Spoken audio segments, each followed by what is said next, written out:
প্রতিনিধি নয়, আমরা রবের প্রতিনিধি, আমার সৃষ্টিকর্তার প্রতিনিধি। ঠিক কিনা? দ্বিতীয় নম্বর প্রশ্ন, যদি আমি রবের প্রতিনিধি হয়েই থাকি, আমাকে বলেন আমি একটা কমিটি, আমার একটা স্টাফ চট্টগ্রাম পাঠিয়েছি প্রতিষ্ঠানের কাজ করার জন্য, সে কার প্রতিনিধি? এই কোম্পানির প্রতিনিধি, রাইট কিনা?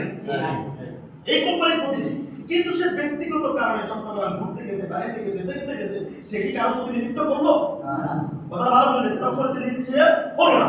এখন আমাকে বলছে আমি হলাম, তুমি হলা আমার প্রতিনিধি, তাহলে যদি এই জমিনে তার প্রতিনিধিত্ব যে দায়িত্ব আমাকে অর্পণ করা হয়েছে, সে অর্পণ যদি আমি আমার দায়িত্ব যদি পালন করতে ব্যর্থ হই, আমি প্রতিনিধি নয়। ঠিক কিনা?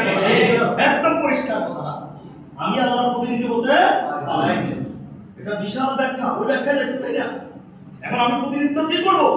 আমি তো আল্লাহর কাছে প্রশ্ন করেছি, আমি নামাজ পড়েছি, আর এই প্রতিনিধিত্ব যে স্বীকৃতি আমি কিন্তু দিয়েছি প্রথম আলমে আল্লাহকে।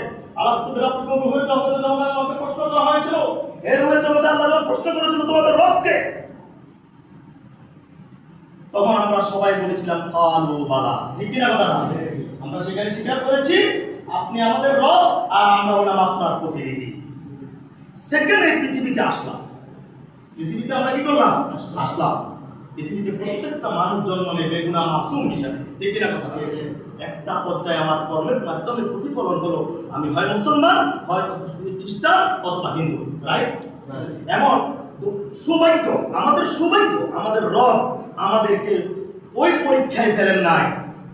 যদি আমি হিন্দু পরিবারে জন্মগ্রহণ করতাম, প্রথম পরীক্ষায় আমি আমার উত্তীর্ণ হতো আমি আমার বাপ দাদার সব ধর্ম ছেড়ে মুসলমান হব কি না। ঠিক কিনা কথা?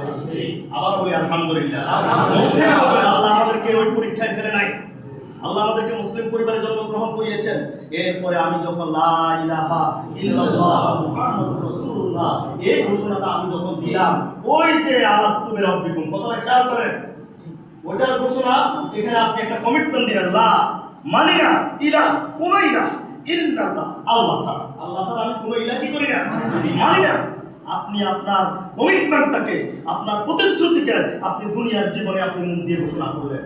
আর নবী মুহাম্মদ রাসূলুল্লাহ সাল্লাল্লাহু আলাইহি সাল্লাম হলো আল্লাহর, মানে এই যে কমিটমেন্ট আমি দিলাম আল্লাহর বান্দা হিসেবে, প্রতিনিধি হিসেবে, সেই দায়িত্ব পালনের জন্য আদর্শ এবং পথ প্রদর্শক হিসেবে আল্লাহ পাক রব্বুল আলামিন ওয়াসওয়াতুল হাসানা হিসেবে পৃথিবীতে প্রেরণ করেছেন নবী মুহাম্মদ রাসূলুল্লাহ সাল্লাল্লাহু আলাইহি ওয়াসাল্লাম।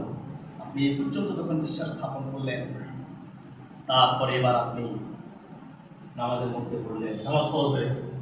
যখন আপনি কালেমা বিশ্বাস করলেন তখন আপনার নামাজ ফরজ হয়েছে। ঠিক না কথা? আপনি বললেন ইyyaka না'বুদু ওয়া ইyyaka নাস্তাঈন।